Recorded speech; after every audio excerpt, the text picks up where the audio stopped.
Yeah, I picked this Nibav elevator because the installation looked to be a lot smoother, a lot less invasive to the house.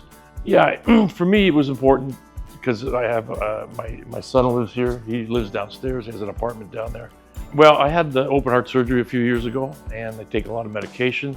Going downstairs was starting to become a little bit of an issue for me. But now that I know I can just jump in the elevator and come down, it's perfect. It gives you a lot of peace of mind. Yeah, I think what attracted me to the Nibav elevator was the fact that it didn't have all the cables and the hydraulic lifts and stuff that the other ones that I had seen. And for me, it just seemed a very clean design, very smooth, fit in well with the architecture of this house. And well, it's a home that's got a lot of wood, and so I went with the upgrade to get the wood look of the elevator. It complements it very well. People who have come into the sort of the lobby area of my house are just sort of blown away. They think I'm Batman.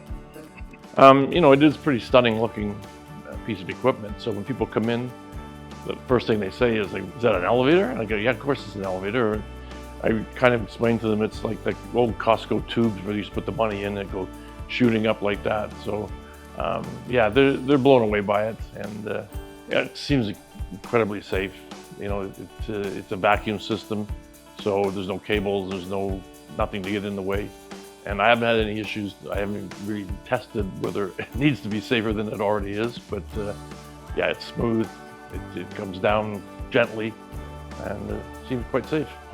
Well, I kind of really wanted to future-proof my house because I've been here for 35 years. I love it out here, and I liked it because it seemed to be the least invasive of a build. I didn't have to have cables and motors and all the rest. So yeah, I did it for future-proofing, and so far I'm very happy with it.